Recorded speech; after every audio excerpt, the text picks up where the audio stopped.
Hi, everybody, and welcome back. As always, we're so glad you could be a part of the program. We're so glad it's Wednesday of this week. Puts us one step closer to the weekend, which, albeit, is still looking not near as nice as all the beautiful weather that's a result of a lot of high pressure that we have been enjoying all week long. We've still got more of it to come.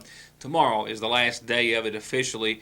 High pressure followed by a cold front. That'll give us some widespread showers and possibly some storms. And your forecast tweaks to tell you just a bit about now include clouds sticking around longer than I would like after Friday, and definitely some cooler temperatures. They've been adjusted, and if they continue to follow this trend, well, we could see the upper 30s for a nighttime low. Folks, you know what's just around the corner, right? We'll update your forecast, which is wetter, cloudier, and colder than last in just a few moments. Headlines tonight include a heroin-related arrest that, well, might not have happened had the suspect checked his text messages just moments before. I'll elaborate more, as will Sheriff Dwayne Price. A shooting in Johnson County that we're learning of. Some more details tragically about that little child that was killed in an auto accident in Pike County yesterday, and much, much more. And before I leave you, I've got a little picture. I wasn't even close to figuring out what it was. I did guess a similar guess as to what a lot of other folks who didn't know what it was either. I'll show it to you. Let you ponder on it for a while before I leave you. With all that said, going to Pike County, the coroner's report there has shed some more light on a terribly tragic accident that has claimed the life of a small child. Yesterday's reports about 4-year-old Eli Bullock said that the infant was killed, the small child was killed it's Eli Bullock, mind you, I believe I did pronounce it correctly, was killed in an auto accident. That's literally all we knew at the time. Coroner's reports today do say that the accident happened in the Windwright Road area in the Millard community of Pike County. It's our understanding that the 3 to 4-year-old was in a vehicle with another small child, and that child or those children's mother had gotten out and left the vehicle running at their grandmother's house. She was talking to the grandmother and grandfather when it's believed that the small child may have been able to engage the transmission on the pickup truck, which was running at the time. It's believed that the small child may have put the truck into gear. It rolled several feet away. The parent and grandparents not close enough to the truck to try to be able to do anything to stop it from moving, and we're sad to report that Eli was found pinned underneath the vehicle, believed to have been thrown from the vehicle, either crawling out of the vehicle or just thrown maybe from the collision. That's still under investigation, and it might not even be determined after the investigation, which is still ongoing by the Kentucky State Police. There was a second child involved, a 9-month-old, which was in a safety seat. That 9-month-old did go to the hospital with a minor head injury, but no serious injuries thereafter. But once again, little Eli will be laid to rest at funeral services held in his honor this Friday in Pike County. Coming from Pike County, the University of Pikeville has whittled away a list to the tune of 61, and now they're down to 3. They started with 64 and now have the names of 3 presidential candidates that have been submitted to the University of Pikeville Board of Trustees. Lee Garrett, Executive Vice President of Abilene Christian University in Abilene, Texas. Drew Van Horn, Ph.D., Vice President for Institutional Advancement at Lenoir-Rhyne University, that's in Hickory, North Carolina, and Burton Webb, Ph.D., Vice President for Academic Affairs at Northwest Nazarene University in Nampa, Idaho. The firm of Greenwood and Asher and Associates conducted a national search, initially presenting a pool of 64 applicants to the Presidential Search Committee. Each of the final candidates visited the campus and surrounding community the part of latter September 21st through the 30th, participating in a series of forums with faculty, staff, and students alike, and the campus family was also given an opportunity to evaluate the candidates and offer feedback through online surveys. The executive committee of the board will meet on October the 19th. It's that time they'll interview all those 3 candidates, and a final recommendation will be made to the full board at its next regular meeting, which is to be held on October the 30th. I just got this in from our friend Jerry Huseman. He says the Mountain of Hope Christian Camp is having a free Christian concert, and it's going to be Saturday the 17th. Not this Saturday, but the following. I'll be reminding you, it's going to be off Old Burning Fork Road from noon till 6, featuring Southern Gospel Bluegrass and contemporary Christian music. Bring a chair, bring yourself, bring whoever you can, and come expecting to hear some great gospel music and enjoy some Fellowship. All the churches are invited to attend as well. Free hamburgers and hot dogs and pop. If you have any questions, call Jerry at 496-5415. We spoke to him before about the Mountain of Hope Christian Camp. It's kind of gained some footing here as of late, and I think between now and then, and maybe even then, be a good opportunity to find out more. We'll let you know more about this concert and remind you over the course of the next several days. Turning to Johnson County headlines, an arrest took place in the East Point area, Hager Hill, off Route 1750, at a Target house, a house that local authorities, the Johnson County Sheriff and his deputies, had shown some great interest in. And they found something while conducting an investigation that they weren't necessarily looking for. And they wouldn't have found it if the suspect had only checked his text messages maybe moments before. We happened to be in the right spot, right time, got lucky. The subject that we arrested, Mr. Chandler, had showed up at this residence that we were already watching. That residence was being watched by deputies Byron Fairchild and Danny Martin, who said they saw the man drive up, get out, and then put a bag on the front porch of the home, a bag with marijuana, heroin, and a set of electronic scales inside. And just as he turned to walk away and leave the scene, he was surprised by authorities who were watching him the whole time. The deputies approached him real quick before he had a chance to, really make a move. And they, later found out he had a firearm, which enhanced the charge on possession and trafficking of drugs, especially heroin, meth, these bigger drugs. During their investigation, they seized a cell phone off Mr. Chandler. Of course, he gave a verbal authorization to search his person as well as look at the text messages on the phone. And they had found where the person that we were watching had texted him and basically told him, hey, don't come up here right now, the police is everywhere. But thankful for us, he didn't see him. And Price says perhaps the most troubling aspect of this investigation is one of the drugs that was discovered was determined to be heroin. While there's only been a couple of cases that they have investigated involving heroin, he believes that it may be a sign of things to come, with this drug perhaps becoming more popular as users are looking for an even bigger and what they think might be better fix. This will actually be our second encounter with heroin. We had one last year, beginning of last year. It could have been the year before, latter part of the year. I'm sure, it's there's more than just what we've come across. It's, in my opinion, it's a dangerous drug. As far as the meth goes, it's been around for a long time. We used to have the big meth labs, and then they do the shake and bakes. But meth has been around. This is entirely my opinion, based on seeing over and over and over dealing with these meth people. They've gotten used to meth, if you will, on how much to take. What their immunity to it is to each individual. Now the heroin, it's kind of new to the area, so what we're afraid of and we don't want to see is somebody getting their hands on a bunch of heroin and putting too much in the needle and killing themselves. So that that'd be the difference between we saw it with the medication to the meth, and the meth now to the heroin. And also troubling is the fact that heroin is not always consistent. Just because an individual may have tried heroin once, twice, or ever how many times, it doesn't mean that the next batch they get, or even their first, won't be of an unusually high or even fatal concentration. You see it in the headlines all the time. As for Charles A. Chandler of Mississippi, it's Price's understanding he had been staying in the Floyd County area for quite some time. He's still lodged in the Big Sandy Regional Detention Center on charges of trafficking in a controlled substance in the first degree for the heroin, trafficking in marijuana, and possession of heroin, as well as driving under the influence and possession of drug paraphernalia. In addition to the firearm, the heroin, the pot, and the electronic scales, he was also discovered to have had several $100s in cash on his person as well. As for the person or persons who lived in the residence that he went to, well, that is still part of an ongoing investigation, and charges may be forthcoming. I'll be right back with further headlines, after these messages.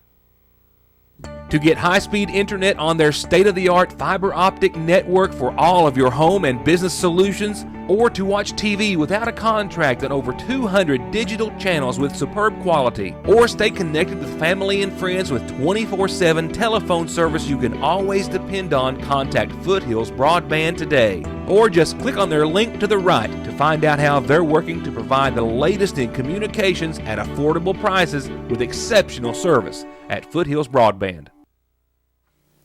While in Johnson County, I learned of a shooting that took place yesterday that has resulted in one arrest and one shooting victim being airlifted for what appears to be non-life-threatening injuries at this time. Johnson County Chief Deputy Kevin Pelfrey told me earlier today of a story that appears to indicate that booze and guns did not work out well for two men last night in Johnson County. They received a call around 5 o'clock yesterday afternoon in the Hager Hill area to the residence of a Billy Ratliff. It was there that authorities found a victim identified as a William McCarty who had been shot in the leg. Apparently, according to Pelfrey, it's believed per their investigation the two men were both intoxicated. They both started to argue.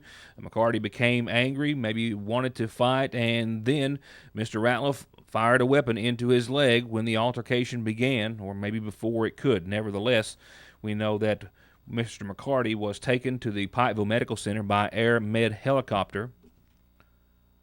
For that one gunshot wound, he was shot with that just seen stub-nose .38, one round. There was no exit wound.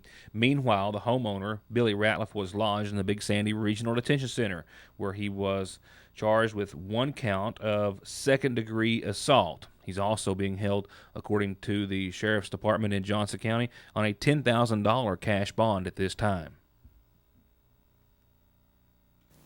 He was initially found guilty as it relates to the death of little 11-year-old Destiny Brewer.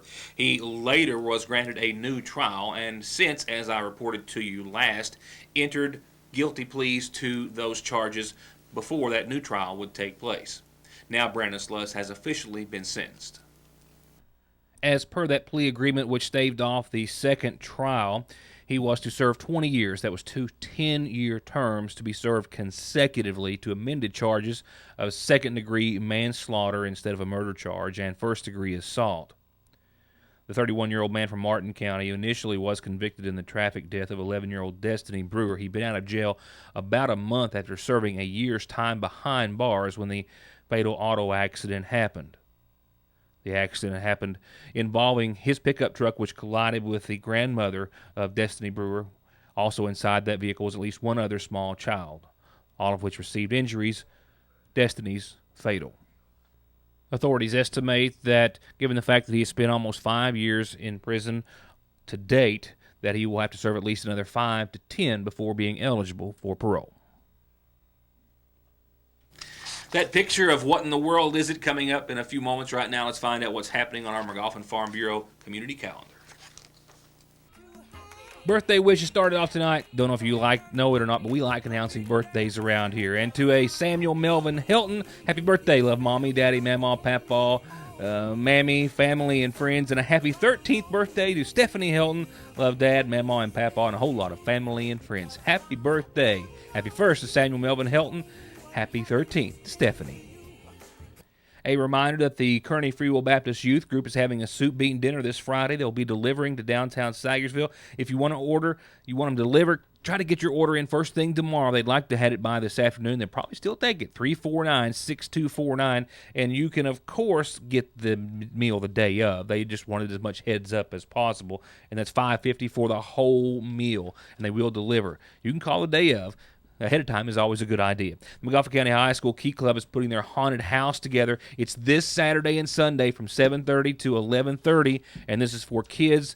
$3 to get in, adults $5 to get in. It's for everybody. It's their annual haunted house. They have gotten good at it. If you want a little fright, be sure to come to see them at the old Sagersville Grade School behind the Board of Education. That's this Friday and Saturday. Now, once again, I said this yesterday, and I didn't get any feedback, I don't think, and I forgot to call back. They had a date of Saturday and Sunday, but I think it is indeed Friday and Saturday nights, and I promise I will make sure I get that correct tomorrow. But let's go with that, Friday and Saturday from 7:30 till 11:30 behind the Board of Education here in McGoffin County.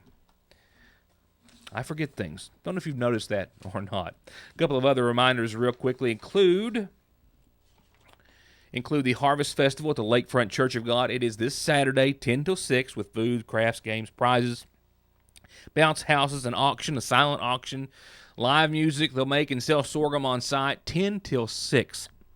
They have a huge turnout, and rightfully so, because they've got a lot to see for their annual Harvest Festival at the Lakefront Church of God on Route 30, and of course the old Middle Fork Elementary School. They hope to see you there anytime Saturday between 10 and 6. Revival coming up at the Bethel Bible Baptist Church starts Saturday, goes through Thursday of next week, 7 o'clock nightly. You are indeed invited to join them. They hope to see you at least one, if not all nights for Revival at the Bethel Bible Baptist Church.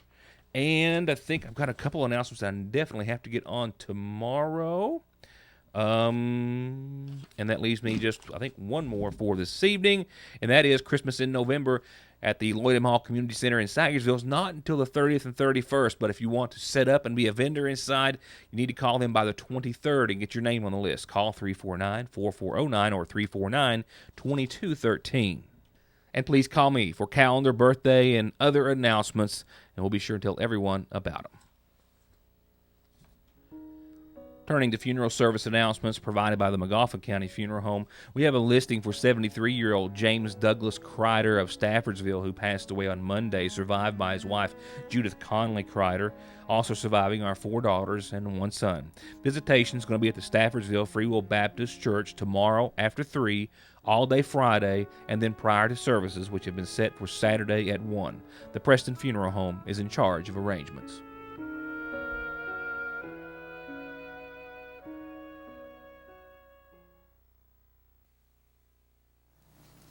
Real quickly before I go out on your weather forecast this evening, which is cloudy or cooler and possibly wetter than what I had hoped for, what in the world is it? Now that's what a fella asked me, and he himself and the friend of ours standing next to us, all three, before we're told, didn't know. And me and my other buddy guessed something similar, but something totally wrong. Now, also take into account that none of us were, well, my friend's my same generation. The other fellow who actually purchased this, I think a little bit older, but still, obviously, this thing much older than either of us. But what is it? Now, keep in mind, this is total length, maybe 2.5 to 3 feet maybe in total length. This is not a huge, big drum or barrel, but of significant size. It's bigger than a bread box. But what is it? Well, I've got the actual original picture or picture of an original piece that I'll share with you maybe tomorrow or the next day. You got any? You think you really know? Or if you have any really specific information about it, maybe the manufacturer or something of that nature? Well, Facebook me, email me, find me, send me some messages on what you might think it is or what you might know about it. The guy who picked it up purchased it because he thought it was really neat, and indeed it is. And there's a good chance it's not what you're thinking. I just thought it was really interesting. We'll see how you guys do. Now let's see how we're all going to do per our Licking Valley RECC forecast. I had 80 degrees here at the studio today. It was nice. It was gorgeous. And I'll tell you what, I'm still at 80 degrees right now and holding just after the 6 o'clock hour, about a quarter after. Or that was my last report. It's obviously a little later than that now. Nevertheless, a low of 51 tonight, mostly clear skies, and a little patchy fog. High pressure is the king. It's almost always a beautiful thing when we have so much of it to spare. Well, indeed we do, and indeed we will again on your tomorrow. Keep in mind that patchy fog tonight will be followed by a little at the onset of your Thursday, and that will be the beginning of the end, so to speak. Patchy fog, I think, before 10 o'clock in the morning. Otherwise, mostly sunny skies and a high of 81 degrees. Tomorrow night's low of 58 will be nice again as well. Now, this is where the change starts. It's actually started a little earlier. I had partly cloudy skies set for tomorrow night. I think we'll see mostly cloudy skies. Clouds on the increase tomorrow night and definitely into your Friday, and that's when the cold front arrives. An exact timeline, well, I'll give you a better idea tomorrow, but you can see what it's going to do to temperatures. Knock them in the head about 10 degrees almost, 74 degrees, a low of 53, cloudy skies, and we'll see some showers and possibly some thunderstorms as well. The chance of showers and thunderstorms will be mainly after 1 o'clock in the afternoon, so maybe a little bit of a dry start. It won't be a dry end, almost assured thing it won't be a dry end to your Friday. And actually, also another change from last night's forecast, as you may notice, I think that rain's going to stick around maybe till around 8 or 9 o'clock Saturday morning, and then the clouds are going to stick around longer than that. I'd hope to see a little partly sunny sky afterwards on Saturday, and we still may, but right now the forecast is calling for mostly cloudy skies on your Saturday. Temperatures, as you saw, 62, and did you see that? That was a 38 degree. I did not know that I'd even put that in there. It must have been something I'd tried to block out. I thought our lowest nighttime low was around 41. But indeed, 38 degrees for Saturday night. No frost yet. It's coming. Sunday, 72 and 43, sunny and clear. And after we get through Saturday afternoon, which is going to be nice and cool, but after that, we'll get back to some more beautiful weather. Sunday, Monday, Tuesday, Wednesday of next week. Temperatures not as warm as they have been for the past several days, but you're talking about clear, calm, sunny, and temperatures ranging from about 72 on Sunday, 74 on Monday, which is Columbus Day. They'll dip to about 69 Tuesday, 70 on your Wednesday. But with that dip, it's still weak enough of a front to really not cause any precipitation. Just a change in temperatures. But sunny and clear for days on end. That's after your Friday and technically a cloudy Saturday. Montgomery County Fiscal Court has called a special session meeting for tomorrow. Items on the agenda include discussion of personal property tax rates and real property tax rates. That I assume will be a second reading thereof by the fiscal court. Also acceptance of the special district tax rates, the library board, the extension office, all those other tax rates that are in McGoffin County, as well as the siren project and some other items. The meeting has been set for 5 o'clock, a little later than usual. I will have a camera there, but a report not until Friday's program, mind you. But I will have, I promise, more news that you'll only see with me next time, which is tomorrow, which is Thursday, here on Your News Today. For now, thank you for watching, and have a good night.